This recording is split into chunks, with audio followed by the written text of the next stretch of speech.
Hello YouTube, this is Bob here. I wanted to make a little informational video and kind of a little review of a purchase I made recently for my Roku 3.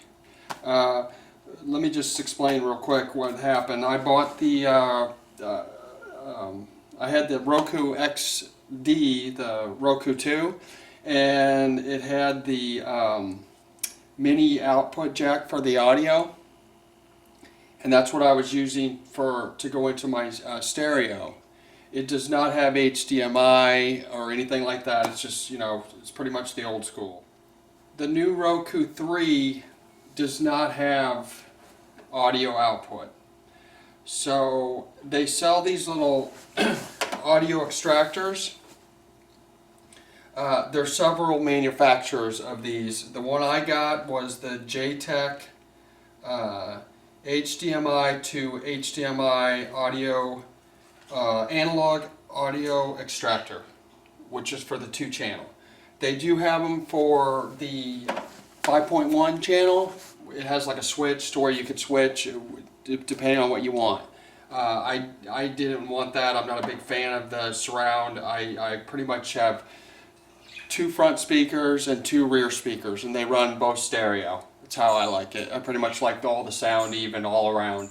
Basically, the way this works is you take the HDMI out of your Roku 3 or any other device for that matter that doesn't have audio out, and you run it into the input of this, and then on the output the HDMI comes out of this and goes right to the TV, and then the audio, there's a mini jack, okay, and that goes just right to my stereo. This is exactly what I had before, minus the box. I was just coming out of here, the mini jack, and the HDMI out to my TV.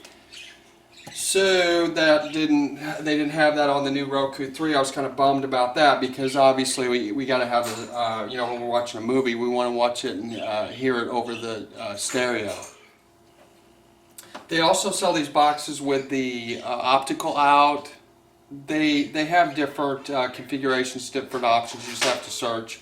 This particular box was $33. So it's not a huge investment. I kind of wish they would have included on here, but I think that the way things are going, things are transitioning and they're kind of leaving, the analog world behind. And again, I'll show a quick picture of what this looks like close up of the box that it came in and this. So I can give you a little demonstration here.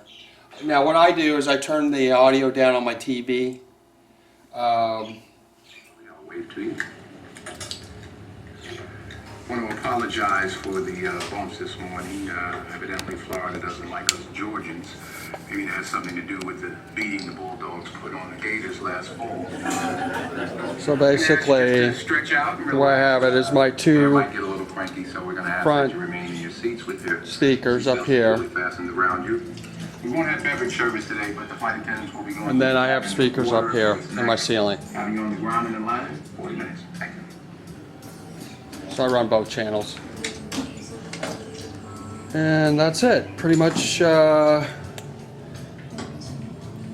just to add, the Roku 3 is really nice. I'm real happy with it. Let me turn the sound down here. Maybe I can get a close-up of this box. Okay. So they have, like I was saying, they have a black one, a black box made by the same company, that on the side it has the switch where you can switch it to 5.1. It's pretty simple. It's very light, very small. And like I said, it uses the power. Maybe I didn't even mention that. It uses the power from the source. It does have an input for power for 5 volts. The USB there. So basically I was confused by that because mine was working without it.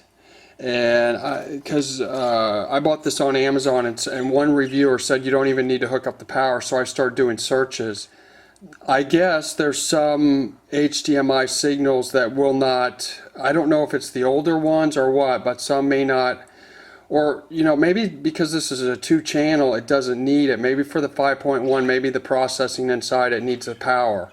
But I was confused of why does it have a DC input, and maybe somebody can comment on that. But from what I searched, it looks like to me, if you need, like if you plug in your source and you're not really getting any activity, then maybe you need to use the 5-volt power input. For me, I didn't need to, and I was kind of pretty much glad about that.